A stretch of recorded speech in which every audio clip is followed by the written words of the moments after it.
peek behind the curtain of the SOFLETE Training Lab with the SOFLETE Performance Podcast. The pinnacle of human performance is out there, and we intend to find it. All right, welcome to the next episode of the SOFLETE Performance Podcast. I'm your host, Coach G. With me today, often lauded, talked about for some time now, I have John Dailey. John Dailey is, in my opinion, I don't want to say unsung. I think the Marine Corps is very good at not necessarily advertising outside the certain circles of what we do and what we're about. So I think in those circles, John Dailey, verifiably so, is a legend. And I know, John, we don't want to, at least for me, self-aggrandize so much. But he has done some real legit work. The way I like to interpret it is with his time in service, being involved with OEF, that led to his work, and obviously the work of the people that he was working alongside and I would say below and above, led to the inception of MARSOC, which obviously a huge titanic endeavor, accomplishment, especially when we consider how quick the DoD is to move on certain initiatives like that. So, John, when I say all that, what else comes to mind as far as, one thing I appreciated, by the way, recent author, congratulations. And regarding that book, Tough, Rugged Bastards, I appreciated how much time you spent, not how often with the Marine Corps do we see time spent on the boot camp story. That was involved from but you put that in there just as context. You didn't put it in as this 30% of the book piece. You put it in as here's where we started. But I really appreciated the philosophy, particularly with Recon and your time there, and people with tough feet and hard backs, so to speak. So can you go into that, like how it started outside of, that parade where you saw the Marine and your father describing him? Certainly. Yeah, I knew from a very early age that I wanted to join the Marine Corps. And it was something that I talk about at length kind of in the book, but something that I knew I was always going to do. And I was by no means the kid that other kids thought of when they thought of somebody being tough or being, somebody who joined the Marine Corps. So I caught a lot of shit, for telling everybody that was my goal. But it was, it's anything that you want to do if you want to do it badly enough. And I learned to, take up athletics and sports that were going to further, that desire. And so, yeah, as soon as I got out of high school, I joined and kind of knew that I had intended to make it a career. And, 21 years later, I finally called it quits. Okay. So you mentioned something there, and I'm smiling, and I'm sure you're noticing, because I think that's a story that's shared with all of us, right? As far as Marines go, I recently was on a podcast with Nate Palin, and he said that the episode prior, which was also a Marine guest, the story was similar in that I went to the table as far as recruiters go that no one else wanted to go. Everybody thought I was freaking nuts for doing it, and that actually made me want to do it more. But would you say that's fair? That's kind of aligned with what your experience was? Yeah, absolutely. I think when I got into high school, telling other friends that I wanted to do this. And there was, a lot of guys who were looking at the Army, people looking at the Air Force. But as far as I know, I was the only guy in my class that joined the Marine Corps. So also in the book, you talked about, and I'm not trying to turn this into a summary or a review of the book directly. It's really, it's a reflection of your life. It's a memoir, as you noted. And you talk about, I don't want to say recon selection, but the notion of the work that you guys were doing and rucking all the freaking time, and people would see you on base. It reminded me of when I was in, because I was big Marine Corps. I never went special operations or recon. I remember seeing scout snipers finishing up a course. I believe they were scout snipers, and they just looked done, fried. And who knows where those guys were heading after that. But that's what your story reminded me of. And I'm asking because if the common story for us is, I'm going to throw just labels out there. Don't think that they apply to you. I'm talking about myself here. Insecure, something to prove. If that is the general Marine Corps narrative, what is different about Recon? Honestly, I don't think there's any. Okay. I don't. I think I was insecure and had stuff to prove, to myself. So even further. I think that's the way it is with anybody. I mean, that may not be the only reason, but it's definitely one of the reasons. I think most of us that join the military in any branch do it because we love our country, we're patriots, we want to serve it and serve something bigger than ourselves. But, and that's the answers that we give everybody. But there's also all of these answers that, we want, hope we'll be able to pick up chicks, right? Or, we want our mom to love us, right? Or our dad to respect us, or we've seen, at one point in our life, we saw some like hard dudes and we're like, I want to do that. I want to test myself against that. And I think that's, for me, but I can only speak for me, but I think for a lot of guys, that's a huge part of it. They're like, hey, this is the hardest thing. Let me see if I got what it takes to do that. And I think the mentality that fosters that sort of action is the linchpin that winds up keeping you in that organization. Yes, and now you're surrounded. Yeah, and you're surrounded with other people who are thinking the same thing. And then would you say that, and I guess we always want to frame the SOFLETE Performance Podcast through the lens of performance. It's in the name. And I guess I'm trying to identify the soft qualitative values that kind of drove you to, for lack of a better term, success. Now we are talking from a standpoint of you've done the work. It's not something that you've talked about. No, this is a real thing that you're contributing to. So I would encourage everyone to read the book. I thought it was very well written, very tightly written. That's another thing. There wasn't a lot of bloat in that book where I'm like waiting for the story to move forward. I think you knew how to do that. And I guess to take the conversation before we talk about literature itself, let's talk a little bit about MARSOC and going back to your peers. Here's a notion I want to bring up. This is something I've thought about. I read a quote the other day, and I think I brought it up a few episodes back, that Peter Thiel was talking about being a lawyer. And many people find themselves in this trap where they're defining themselves by the competition that they just won. They finally made it into the law firm. They're finally a partner. And despite, let's say, a toxic culture or terrible work-life balance, they don't want to leave because so much of their identity is wrapped up in, but I made it. This is a trap I fell into at Exos, the company I worked for. It's really competitive. The industry is competitive already. And then to get into Exos is extremely competitive, and I made it. So I didn't leave for a long time. And maybe, I'm not saying I should have, but it's something that's in the back of my mind. So I say that because I want to ask you, you've been doing it for so long. For you to be able to do it for so long shows to me that it's coming from a healthy place. It is not just about the competition. So I'm curious about where you're at now, because I think in our 20s, perhaps it was about the competition, something to prove. But how did you maintain that momentum without, not burning out, but just being like, I'm done with this? Because I'm sure those moments came up. I'm sure you would get frustrated and be like, yo, I'm finished. So can you tell me about that? Yeah, absolutely. I think, like I said, it starts out that way. It starts out, you have something to prove. You want to see how you stack up against everybody else. And then, like I said, when you realize that, some people will show up as people who were incredibly talented wherever they were, before they came to MARSOC. And when they show up and realize that they're no longer a big fish in a little pond, right, that they're not crushing everybody at every event, they can't take that. And these guys are, were considered rock stars, and they'll probably go back and be rock stars, but they quit very early on. The guys that realize that, hey man, this is a place where I've got to fight for my position every single day, right? And I won't always come in first, but I'm damn sure never going to come in last. And that's the mentality. There are people that really love that, Okay. I mean, we have the saying, don't be late, light, or last. But when you realize that the guy on your left and the guy on your right has the same mentality you do, and you go through all this hardship together, then you develop this bond that's just massively strong.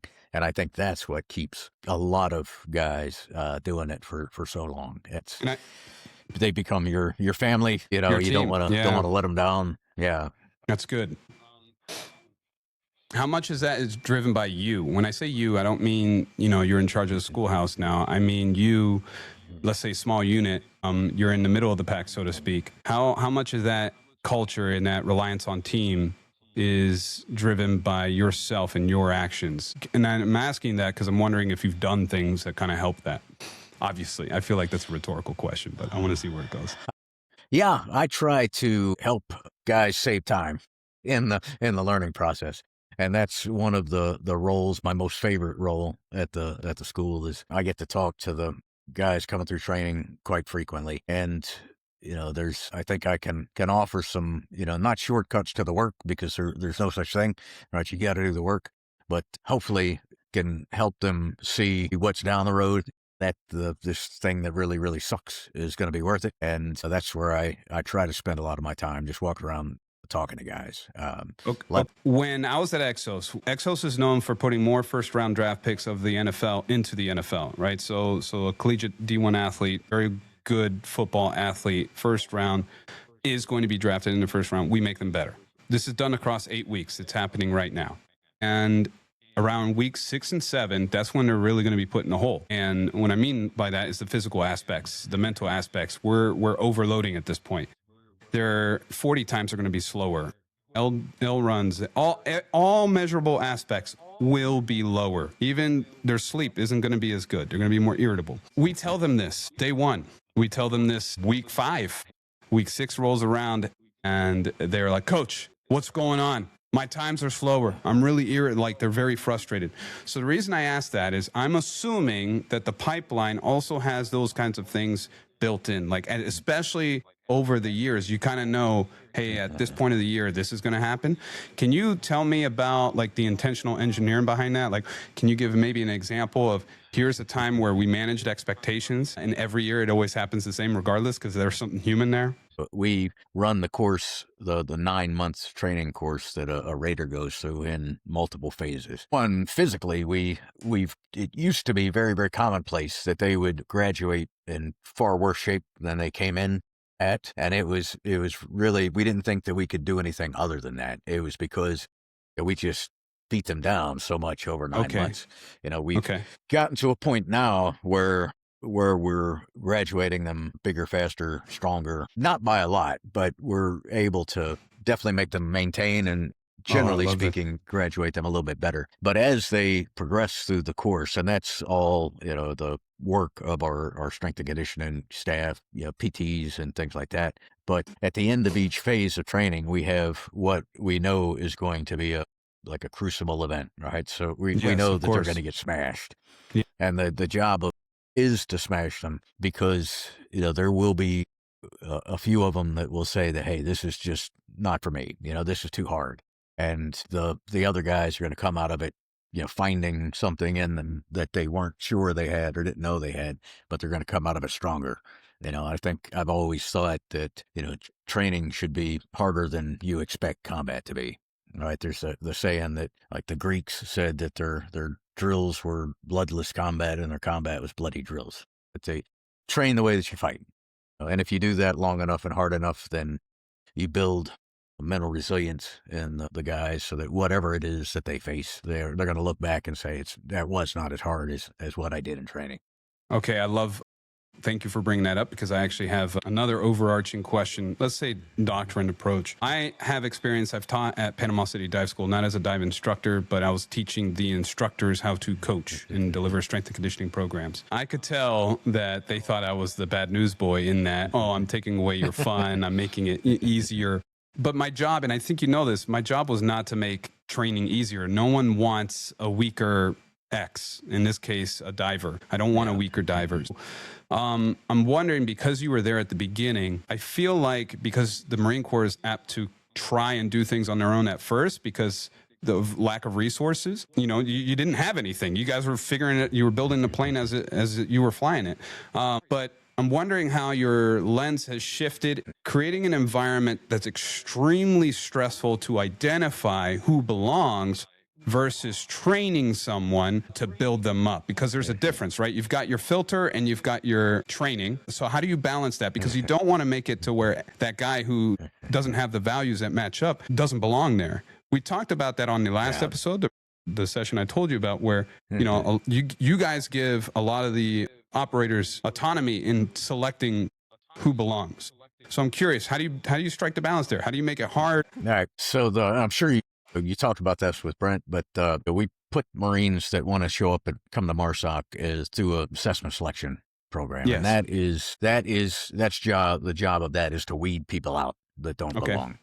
Yeah. Either physically, mentally, across the spectrum. And that will weed out about 75% of the people that show up. Wow. Those that make it and get selected get invited to come to the Marine Raider course, which is a 9-month pipeline that I work at. There, our attrition is wildly reduced, and we continue to work on trying to find ways to reduce it, reducing injuries, like I said, using better coaching, all the sleeping, nutrition, all of the kind of key cornerstones, focusing on those. It's got to be hard, but it doesn't have to be. And we did in the early days. We, when we first started getting coaches, coming from college athletics and pro athletics sent to us, nobody wanted to listen to them. We're like, hey, we know what we're doing, right? We don't need some college kid telling me, how many flutter kicks I should do. Yeah. But yeah, we've learned over time. I mean, I've absolutely learned, but I think, they've been able to show that, hey, we're making these guys better, stronger, faster. That's the goal, right? So if we can do that and they can perform better, when we do put them in the field or in the shootouts or in, whatever situation we put them in, then that's, if they graduate, with less injuries, less overuse injuries, stress fractures, everything. And if we can keep them in training by getting them into, physical therapy and, getting them work done, then we're producing more sorely needed operators. Yeah. The soft truths come to mind. Humans are more important than hardware, being one of those things. Yep. And if I'm thinking about it from an investment standpoint, that's just good use of resources as far as preserving, the people that to your point, they've already been filtered through, at least for the most part, right. That 75% reduction. Any author, in my opinion, has some certain kind of love of literature. And then when reading your text, you very much you're the rule. Many of the texts, Marcus Aurelius came up, many of let's say the preface to each chapter, I very much appreciated. Where's all that? If I got the sense, and I think you alluded to it, reading in the acknowledgments, your parents raised you in a home that was very much focused on literature. Can you talk about why is literature important to you? In my mind, a warrior should not only be, let's say, strong in body, but also strong in mind. So can you talk about that? Yeah, I think like I said, it was just the way I was raised, and it wasn't that we had to read. It was just that my father had a big collection of the sort of books that he read when he was a kid, and then I got into it. We lived out in the middle of nowhere, so there wasn't, run around outside, when the sun was out and then come inside and read when it wasn't, or when it was too cold or whatever. So yeah, I just read a lot, and that stayed with me, through the Marine Corps. You could always carry a book with you, and there's plenty of, as any Marine knows, there's plenty of sitting around time. So just, I would usually always have a book and read kind of whatever, but I'd always also thought somewhere in the back of my head that I wanted to be a writer. So I although I didn't work on it a lot, the craft of it while I was in the Marine Corps, I later, as I got a little older, started writing some articles for Marine Gazette and things like that. But I knew and had read, was smart enough, I guess, to know that, if you ever want to write, you need to fill your head full of as much reading as you can.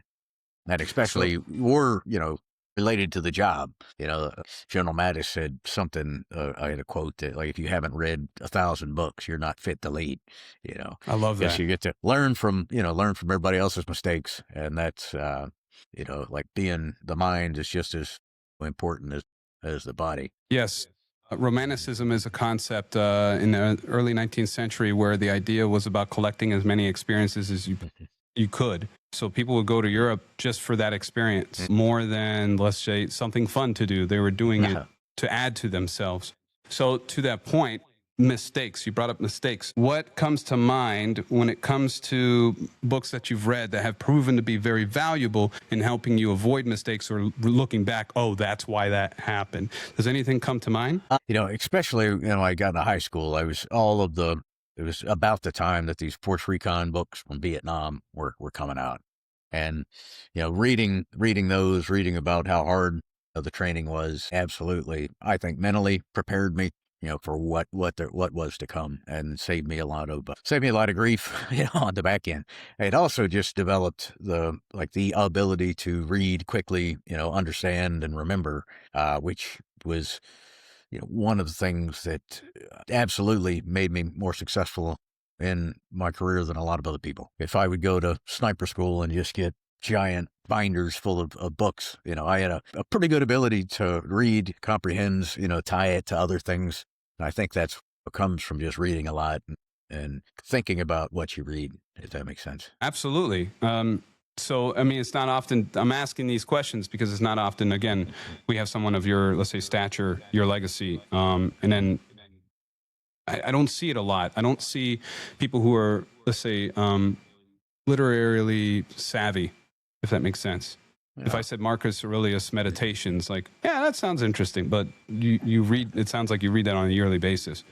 So that being said, as far as yearly basis, what books, not to turn this into a book podcast, but what books stick out to you as like principal to who you are as a person? Books that you think, at least for you, define you, and hopefully others enjoy them as much as you have. Man. I know it's never an easy ask. Yeah, I think this book, the guy who wrote the book text was probably one of the most influential books when I was a kid. I would read it probably starting in third grade, not S.E. Hinton, but every year we'd have to read a book and write a book report. And every year I would write it about the same book. So I would just reread this book. That's awesome. What's it called? Text? I can look it up. Yeah, it's not a brilliant book by any means, but it's not really literary. S.E. Hinton. Okay. Oh, he wrote the Outsiders. Yeah. Okay. Yeah. Well, I'm going to add that to my list. It's absolutely not. It's not the Outsiders. I don't think it's as good, but it's just a book that I kind of latched onto. I read, I started in the early days, the books that my dad had were a lot of these adventure books of big game hunting in Africa or Tarzan. And I think those just really kind of opened the desire to see the world, and to gather experiences like you talked about. And right now I'm reading, it's pretty incredible. Louis L'Amour's memoir. It's called I don't know where I saw it and picked it up. Had never heard of it before, but it's kind of like the memoir of a traveling man or something. He was really of the same cloth, right? He was like, hey, I'm jumping on a merchant ship, and I want to go see Asia. I want to, work in a mine, and I want to work at a sawmill, and just whatever he could do so he could read, right? That was his goal in life, was to just read as much as he could and learn. And then, that turned obviously into writing hundreds probably of Westerns that he wrote. Yes, I was going to say, thank you. Yeah, I wasn't sure. Yeah, Louis L'Amour, prolific Western author, I would say. And actually, I didn't know that about him. That's great. So, Tex, Louis L'Amour's memoir you're currently reading now. Is there enough? Well, obviously there's the Commandant's reading list, but is there at least a short list of books that you would want those MARSOC candidates that are at the end of that Raider pipeline that you would want them to read at least in that year that they're about to go into the fleet? There's a handful of really good special operations books that we recommend. There's a couple of great ones on Afghanistan, I think, or like memoirs that came out of Afghanistan. I think they're busy. So, when I do recommend books, then they've got to be ones that are really going to provide something that they don't have. So I see. Yeah. If that makes sense. Yeah. Yeah. Well, they're time poor. So you got to make that book count. Yeah. 48 Laws of Power is one of my favorite books, but it's a big chunker. So yes, it is. Yeah. Great. Marcus Aurelius Meditations. Let's see. Colonel Coates. I wanted to ask you about him because Colonel Coates, could you elucidate the audience as to who Colonel Coates is? I know who he is from what you've told me and what I've looked up about him, but I want to hear it more from... In the book, you only mention him a few times, but you mentioned his legacy. You mentioned how important this man is, and I just wanted to hear from you on this format. Why is Colonel Coates important? Who is this man? Gotcha. So yeah, he was the guy selected to be the commander of Detachment One, the first special operations unit in the Marine Corps. And I've said that he was probably the only guy who could have made us successful. I truly believe, because he was willing to burn every bridge, do whatever was necessary to make us successful. But he had also, for a lot of us, we had worked for him. I had worked for him, was working for him when Detachment One stood up at the Special Operations Training Group. Before that, I had worked for him for several years he was the commander of First Force Recon. And then before that, on a MU, he was the operations officer while I was out. So I had the opportunity to know him and work for him for a pretty extended period of time. But before that, he came in kind of on the backside of Vietnam, but just so he was being trained by Recon Marines who were coming right out of, or had come out of Vietnam. So he learned, I think a lot of the things he learned were things that he really pushed to instill in us. And then early on in his career as a captain, he was down in El Salvador fighting or advising with the Salvadorian army against all the FARC and the terrorists down there. Yeah, FARC. So, okay, I was going to say so FMLA. I'm like, that's not right. So he had an unusual kind of career path. And the time when I worked directly for him, he was just absolutely unrelenting in the quest for excellence. And no excuses, nobody cares. But just go out and be successful. And growing up, kind of, from going from being an assistant team leader to a team leader, really to a platoon sergeant under the time that I was directly working for him as the commander, I learned a lot. So it was the book, I talk about him, when I do talk about him, it's with, he means a guy who means a lot to me. Yeah, you can tell. Certainly a father figure in a lot of ways. And he was the commander who was, maybe, you would certainly say good morning, sir, when you saw him, but you weren't going to have a conversation with him. How you doing? It was just not that sort of relationship, but you knew absolutely he had your back. He cared, and he knew that if you, at any moment, you didn't perform, that he'd find somebody else who would. And that's that level of kind of demanding atmosphere. And it wasn't, by any means, we wouldn't even have the word then, but, a unproductive or a toxic leadership sort of thing. It was an absolutely the leadership I think I know what you mean. that Marines need. Yeah. They need to be trained hard, pushed hard, and made to get better. And he really, I brought out the best, I think, in anybody that ever worked for him. Yeah, there was a Sergeant Major that was over me, Sergeant Major Ellis, who unfortunately passed away in OIF. Yeah. So you know of him? Yes. Yeah, that dude. And then, it slipped in my mind. You probably know him too. There was a first sergeant who was in charge of my company at Sierra Battery 511, and then he moved over to Hawaii to an infantry battalion. I want to say that dude was hard as nails, man. That guy. So when you bring up Colonel Coates, that's who I'm thinking of. I remember he survived while entire senior leadership team that was with him, they went to go have meetings with, I believe, this is years ago, with Afghanis. He refused to doff his plate carrier and Kevlar. So he survived from a suicide bomber. Wow. And I remember when that happened, because everybody else wasn't. When that happened, I remember thinking that's the first sergeant I know. That's the kind of guy he is. And, major respect to that guy. I got to look him up. But you probably know him, or at least have heard of him. Mm-hmm.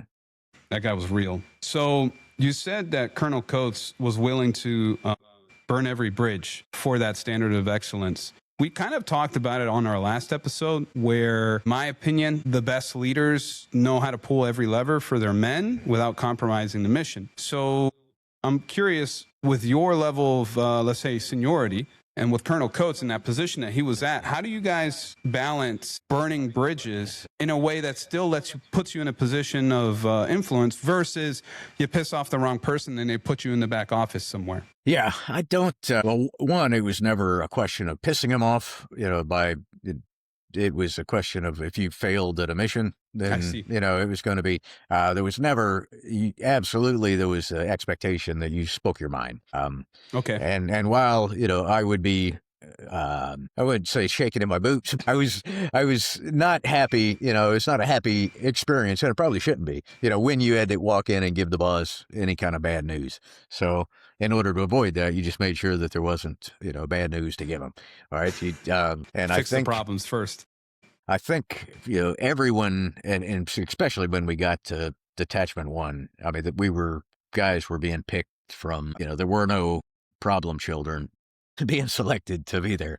It was a very small, tight-knit group, and I think everybody understood the gravity of the situation, that if we failed, then the idea of MARSOC was gone. So he made sure that we picked people that weren't going to fail, and then he just continued to push us until we kind of sharpened the edge to the point where we were very successful overseas. Yeah, and just to paint a better picture for everyone, Detachment One, once again, a unit that was hand-selected by Colonel Coates or other people too? He selected certainly large chunks of the population. When it got down to the team level, he picked me to be a team leader, and then I had not total say, but I had some ability to decide who I wanted to pick to be in my team. Okay, so regarding the selection, here's what I'm trying to figure out. You were going in, how old, by the way, you never say how old you are exactly, but you were in around 14 years at this point when you were selected for detachment. Is that accurate?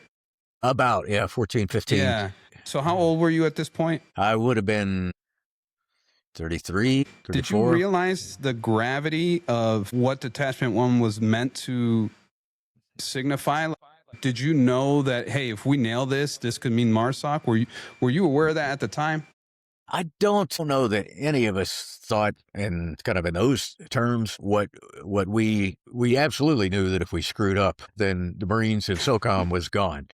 Yeah, sure. But I think most of us believed that, especially after we came back from the successful deployment, that we were going to try to replicate kind of the same way that we were born, right? So kind of like an amoeba, right? We would go from one detachment to two detachments and 3, maybe 4 over time, rather than what happened was they said, hey, we're going to create a, several thousand person organization. So it blew up by whatever, massive, we were like 100 people at the most. That's crazy. Came back in MARSOC, started with counting, civilians, everyone associated, a multi-thousand person organization. Without getting too sensitive, given what I'm about to ask, in the book, you talk about the intel, let's say team, and how efficacious their strategy was and how well they could put pieces together and form narratives.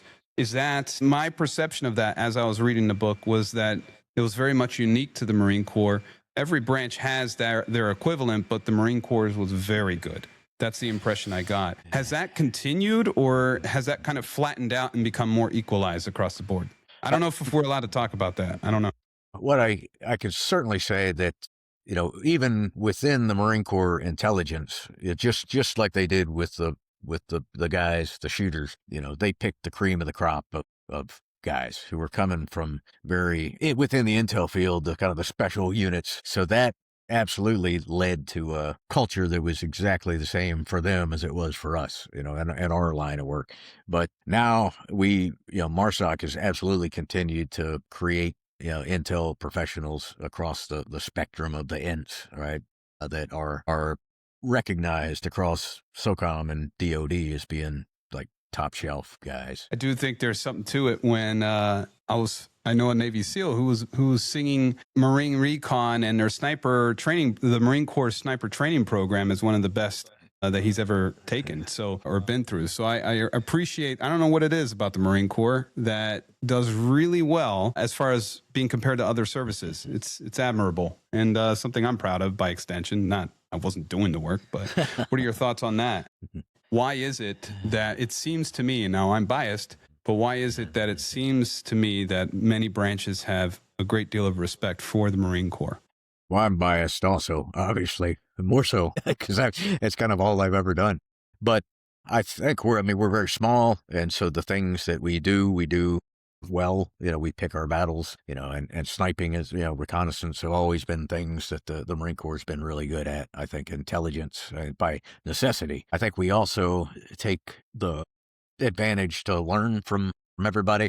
We get to our intel. Marines deploy on ships with Navy intel, so they get to kind of see the way things are done. I think we might be a little more adaptable. There's always been a kind of a trait of Marines, so I think we're maybe a little more adaptable, and of course not as knuckleheaded as the jokes would have you believe.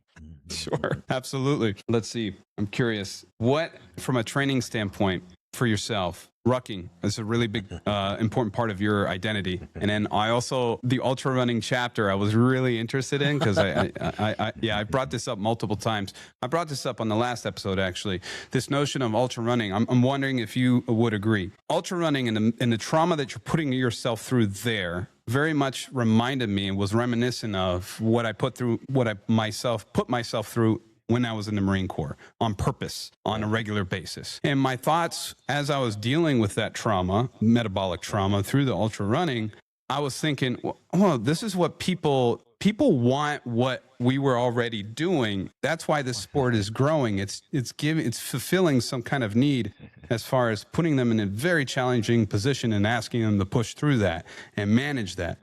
So would you agree, disagree? Like, what are your thoughts? Why did you try that? You talk a little bit about it in the book, but tell me about your ultra running experience. Sure.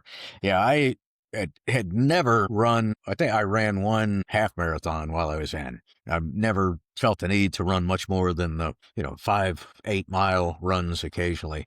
But when I got out, I think part of me was I needed something hard to prove I was still hard. I, by accident, picked up a book on ultra running, or I saw it, picked it up, and was like, man, now this seems like a challenge. So I came home from the bookstore with this book, read it, went online and found a 50 miler that was like 2 months in the future and said, hey, I'm going to train for this.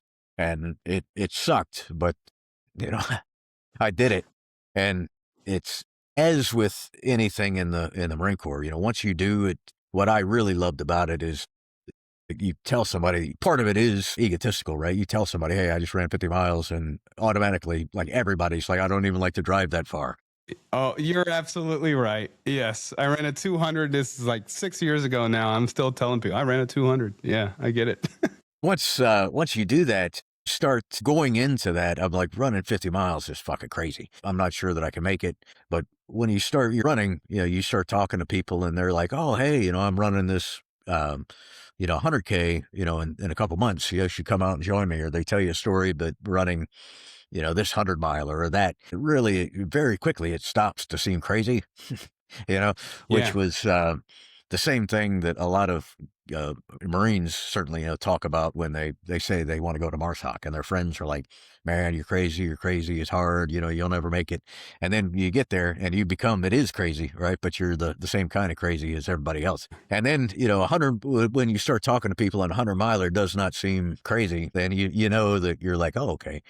And then you're like, hey, I've 2 weeks in a row, 2 Saturdays in a row ran 100 miles. And that's, you're getting to the point where you have the mental capacity to overcome, challenges, you work your way through problems while you're running with, foot issues and blisters and nutrition and figuring things out and running through the night, staying awake. All of these things really gave me the opportunity to pretend like I was still in. Yes. In a way. So I got into it huge for about 10 years. I was running, but you're right. There's just a lot of beating up on the body that it does. So that's really, there's 2 paths that we can go down now. So what I'm hearing is, at least from a cultural standpoint, what you found attractive was this notion of finding you're crazy. And what I mean by that is you were surrounded with other people who were just as crazy as you. So now it was normal.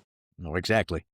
Yeah. And it's funny. I think there's a huge chunk of former military and military guys that do, and probably within that, more special operations guys or infantry or people who have done really hard things in the military, and they kind of miss it and they want to do it. Then there's also a massive chunk of people that have incredibly boring, like, desk jobs, like scientists and bank tellers and things like that. Same thing. They want to do something that's hard. And they want to, like, prove themselves to themselves or prove themselves to somebody else. And so same thing, go from the 5K to the 10K to a half marathon and suddenly somebody says something about a 50K. And after they do a couple of those, a 50 miler doesn't seem crazy anymore. And then, before you know it, they're hooked. Yeah. I've never done a marathon. I've done ultras. I've never done a marathon. Nor have I. Okay. I think I've been saving it up. I thought one day I'll do the Marine Corps Marathon, but I think I've run 60 some, probably close to 70 ultras, probably run, more than 26 miles in, with training runs 200 times. Yeah, sure. It's so but weird Never run a marathon. A good friend of mine, she's a coach. She saw I don't know if you're on Strava, but she saw my Strava for my last big run before the big ultra. I did a 23-mile run just as part of the training. It wasn't even a big, and she's like, did you just randomly run a marathon? So let me ask you this, because this is related. What lessons have you learned running ultras that have translated into your practice as far as running the schoolhouse and being in a leadership position? Because there are parallels, but I'm sure there's, for one, in my opinion, and we talked about this on the last episode, there's an element of safety, a big piece of safety in that you know that something would have to go horribly wrong for you not to go home. So, like, what are some lessons that you've taken from running ultras? Yeah, there's definitely things that I did when I was in, like pre-planning, kind of really detailed planning, that made me much more successful in ultras. And then that certainly reinforced it. So I bring that into training, making sure that guys go through your gear list, having everything that you need, even if you think you won't need it. So that's a huge part of it. I think it's just, I don't know if, like you said, the safety aspect of it. I mean, knowing that barring a tree falling on me or a wild boar, like goring, I'm coming home. All right. I think that mentality is kind of one that's certainly developed in the military, but absolutely reinforced, for a civilian that, hey, I may crawl, back the last 5 miles, but I'm going to get back. So I think that's important. What have you learned from ultras that you don't like? What have you not taken away?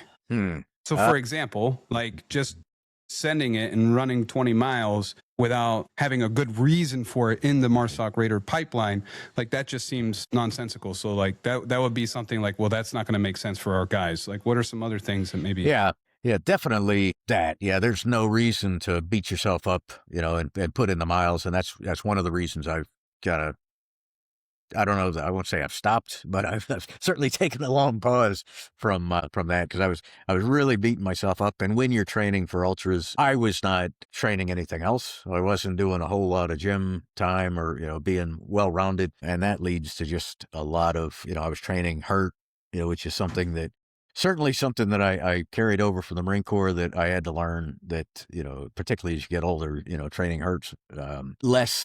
I won't say I won't do it. There's far less benefit to it. You're probably not going to train your way through something. What I've realized is obviously you cause more problems kind of up and down the whole machine. Sure. You got a bad ankle, on the left ankle, you're probably going to wind up with a bad right hip if you keep, going hard, and it's just going to compound. So that, has been a big takeaway for me, getting back to a more well-rounded overall exercise program I feel a lot better now than I did when I was running 60 miles a week. Yeah, I'll say this. When I was at my best, let's say ultra running form, I was also the slowest I've ever been and the weakest. Yeah, absolutely. Yeah. It does not, being able to continue, there's definitely mental toughness value in that. But yeah, I was also really slow. There's an ultra, if you haven't run one, for most people, me certainly, there's a whole lot of walking involved. And so there's a whole lot of really just gutting it through the night involved. So you're not, unless you're already fast or unless you have a coach and you're really being conscious about it, you're not doing a lot of speed work, or probably no speed work. You're not doing, just being well-rounded, which is something that I didn't want to take away from that. How do you contend? Now, this is more specific to you, John, the less like, let's say, being in a leadership role. How do you contend with, I'll tell you a quick story. One of the ultra runs that I did, firstly, it was the first race that I did. And I went out, actually, you said you did this. I went out way too fast, way too fast, too soon. And I paid for it, which is, I want listeners to be aware of this. Like, think of, if you were running a 5K, think of the pace that you're running at. You would take time to find it, and then you would stay at that pace for a while. And then maybe you add that kick towards the end. If you go too fast in the 5K, you'll probably know within 3 minutes. With an ultra, you may not know that you were going too fast for a couple hours. Would you say that's fair, John? Well, absolutely. Yeah. The first race that I ran, I think I told you this story, and I had been, running and training in North Carolina, largely on dirt roads or paved roads, and not a lot of hills and not a lot of really like technical single track. So this race was called Bull Run in Bull Run, Virginia.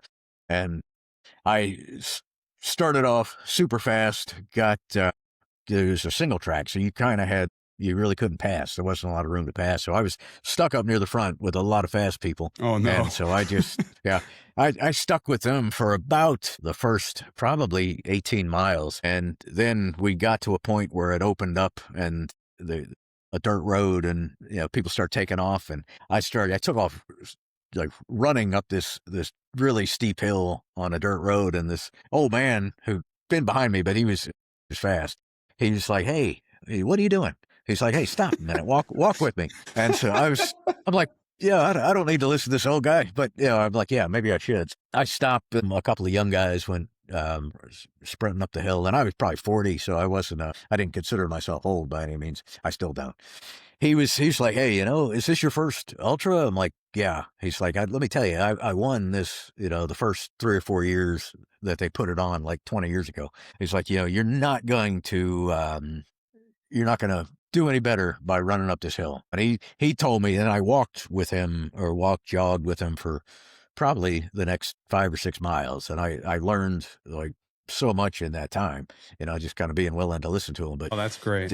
He was like, hey, if the hill is, you can't see the top of the hill, then walk it.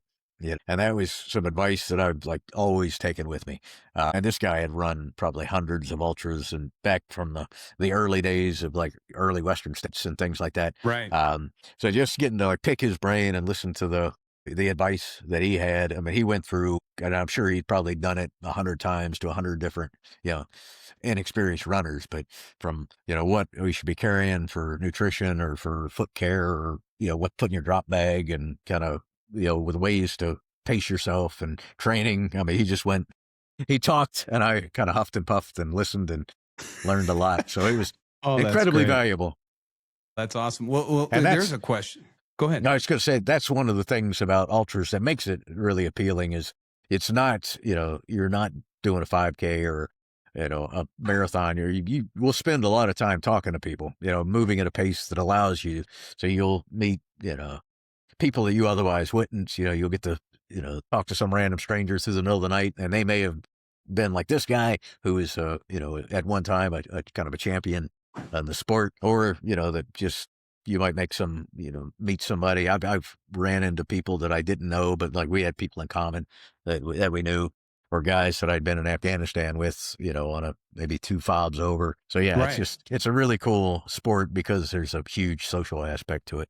I think there is it's one thing I've appreciated is the social aspect in that, well, heck, I mean, we could be eating pancakes and running at the same time. Like you can't do that you could do it during a marathon, but that'd be a stunt. It's normal in ultra. Yeah. So throwing back a beer too, that's not weird. Not frowned upon. No. Yeah. Because the crazy thing is, I mean, for people listening, you don't have to be interested in ultra. I'm not trying to sell go run ultras, but the notion of the calories that you're burning, the amount of calories that you're burning just walking is insane. So like you can get away with a lot. True. Don't take that as advice to go drink a bunch and then just run. Don't do that. Okay, so all that being said, one thing that came up is, you had for that 5 miles, you had someone that you could lean on for expertise. Who are you leaning on now? Because now you're in the senior leadership position. So in someone in your position, how do you know when to seek, advice for something? Yeah, I think that for anybody, and it's probably harder when you're younger, but one of the pieces of advice that I give guys all the time is to, look around and say, hey, who's the guy that I want to be like? And you can just watch them, kind of see what they do, and it's scary a little bit, but, go up to them and be like, hey, there's a lot that I don't know.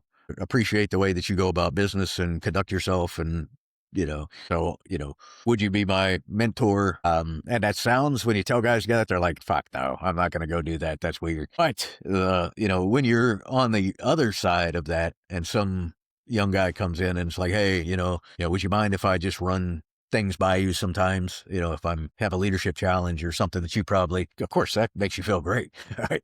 I mean, I get the opportunity to do it, almost on a daily basis now. And every time somebody's like, hey, I don't want to bother you, I'm like, dude, that's what I'm here for, So, I think seeking out somebody, I feel like officers do it better. They're kind of, it's like part of their DNA, that they, company commanders like knows that he's got to take a vested interest in the platoon commanders.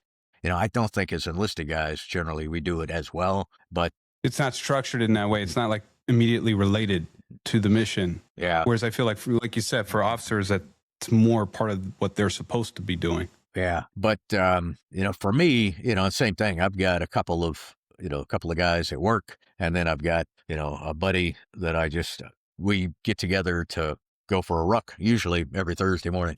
And I know during that time, we're not gonna be puking at the end of this. It's not a workout really. It's an opportunity to get some miles in with weight on our back, but more to, bounce things off each other and, catch up. It's meditation. Yeah, that's what it sounds like to me. So that was my next question was, what are you doing now to stay sharp physically? Like, because I know it's not, your training has changed, I'm sure. So what are you doing now? So now, a little over a year ago, I had rotator cuff, bicep tendinosis, the whole thing, and was up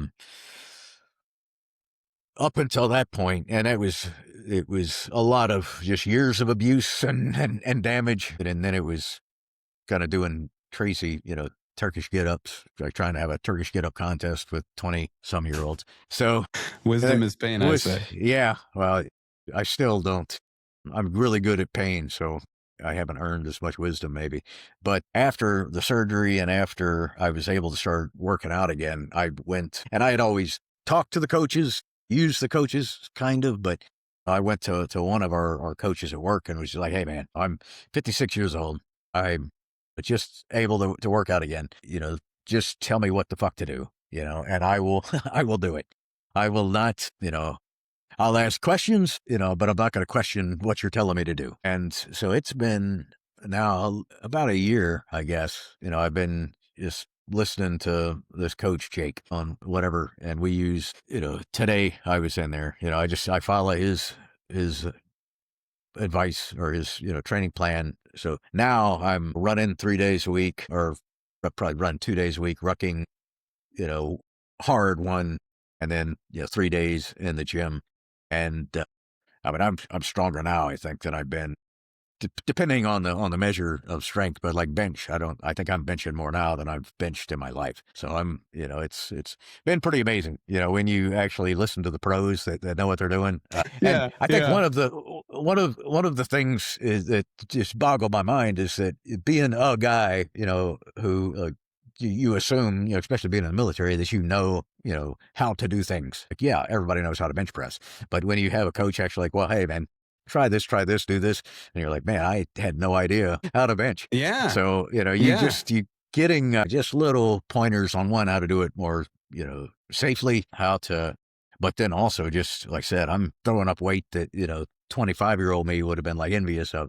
So it's been really, really cool. So yeah, I mean, getting coaching is, and before, I would use, and I still use the SOFLETE app, but, I would often try to, do one of the, like the Clydesdale, but I was also running 40 miles a week. And you can't really do that. I think a lot of guys try to, and that was absolutely me trying to mix, 2 full programs together, or deciding, hey, well, I'll just do, half the sets over here and I'll maybe cut a couple miles. And that was, chronically overtrained, I think, for a lot of my times. It is challenging, and it is with our young guys to, sometimes they're like, hey man, I'm leaving the gym and I'm not puking.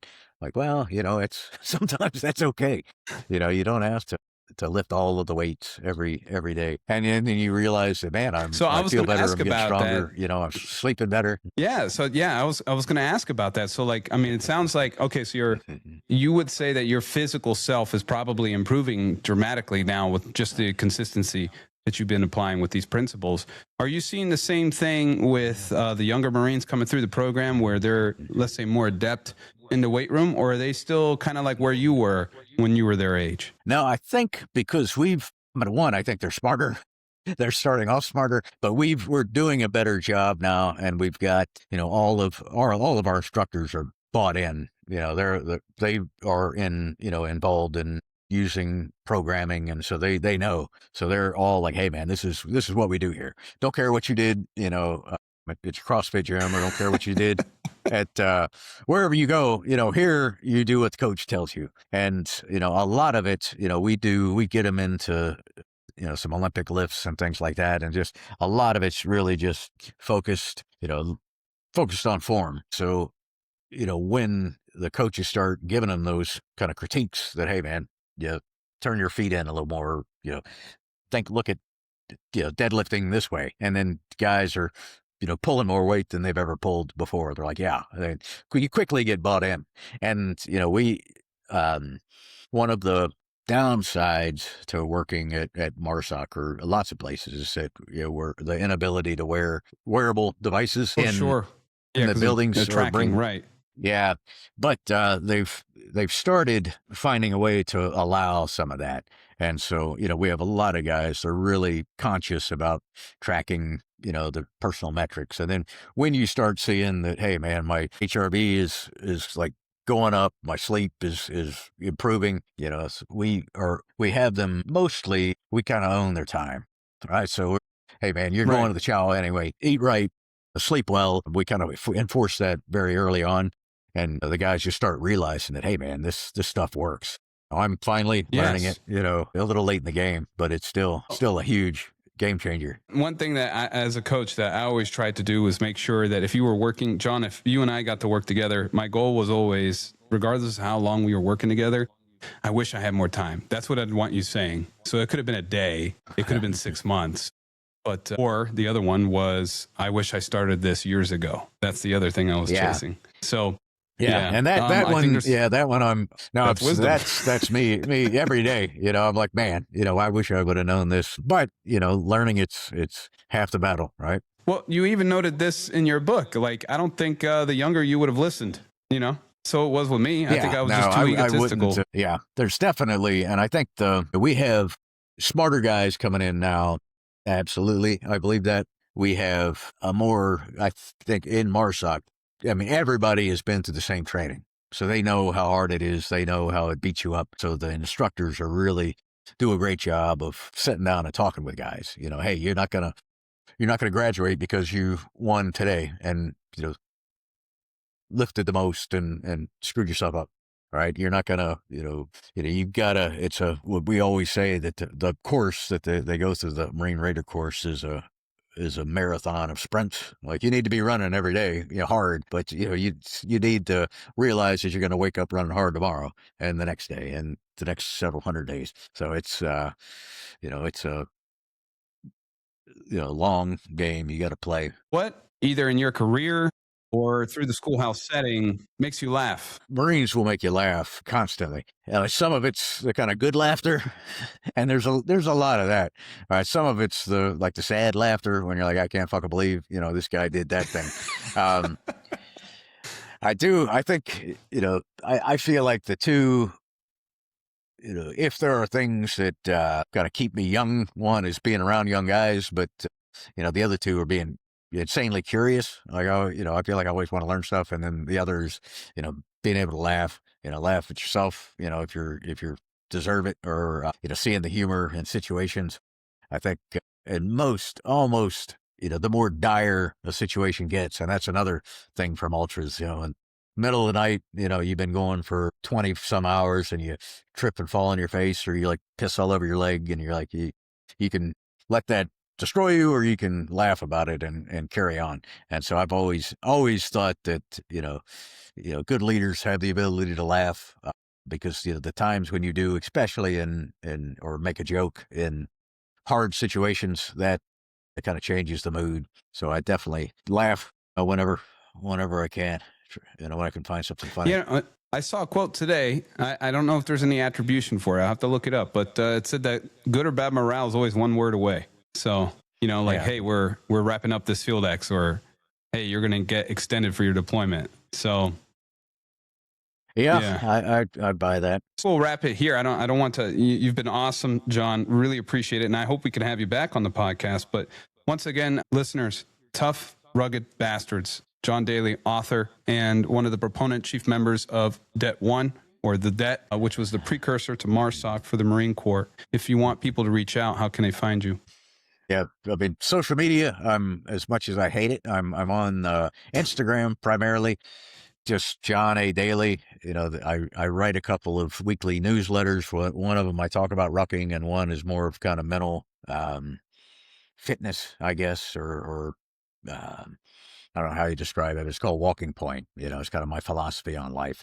And you can find all of that on Instagram, or if you're on LinkedIn, I'm on there, and that's the little more serious stuff. I do have, I'll have to put this back when I got it. I have a question. So, sure. When we, as adults, I look back on my life, and I can point to a few seminal moments in my life where that is a defining moment. It changed the trajectory of my life. For example, for many of us, joining the military being one of those things. I'm sure becoming a firefighter or becoming a police officer, similar, let's say, experiences. Your first ultra probably changed the way you thought to some degree. So for me, I think back on working at an automotive startup, securing that role at Exos, making it through the Marine Corps, leaving the Marine Corps. What comes to mind for you as some of these seminal moments? Why are they important? Yeah, and I talk about some of it in the book, but I mean, as a young kid, my parents getting divorced was certainly one that kind of sent me off on a track. But joining the Marine Corps was absolutely one. Passing the Recon screening, because I had taken like 3 unsuccessfully. Oh, I was wow. not a great swimmer. Oh yeah. I don't think I talked about it in the book, but I took, and not because I was ashamed of it, just because there's only so much you can talk about. But that's I took one early at after infantry or during infantry school, and just could not swim well enough at here at Lejeune, and then took one in Okinawa, I passed that, but then I had to take another one at First Force Recon, which I failed on the swim, and then had to retake that again. So yeah, that was finally, getting, so you passed your, Force Recon Marine, and that's absolutely a huge kind of pivotal moment. And then being, there's obviously the family moments, having kids and getting married, but, Marine Corps related, the Detachment One, that was kind of, that was above all, just getting picked to be in that organization, which was essentially saying, hey, you're kind of one of the guys that we think are the best at this job. So that was really incredibly rewarding and life-changing, I think, because a lot of us rely or, have this constant voice in the back of our head saying you're not good enough. And that's one of the things that pushes us to prove it. And, imposter syndrome, I think, if I meet somebody who's really successful who says they don't have that, then I feel like I'm talking to a liar, because I think that's absolutely one of the things that makes us successful, is this fear of failure constantly looming over your shoulder, and a little voice saying you suck, once in a while. And maybe the sword of Damocles. Yeah. The psychs would probably say that that's like not the way that we should motivate ourselves, but it's always seemed to work for me. Well, a little side note, I cannot recall the guy's name. He was a gold medalist not gold medalist. It was either silver or bronze for swimming. And this is when Michael Phelps was competitive. Mm-hmm. And I got to watch this guy talk. Now, I don't remember his name, so there's something there too. But he was talking about how it wasn't worth it from a social, like everything that he had to sacrifice to get to that level was not healthy. But I wouldn't be hearing him talk about it if he was not a medalist. So there's this notion of, and I think the Marine Corps is really good at it, this I want to say, I think Simon Sinek even talks about it, healthy fear of failure.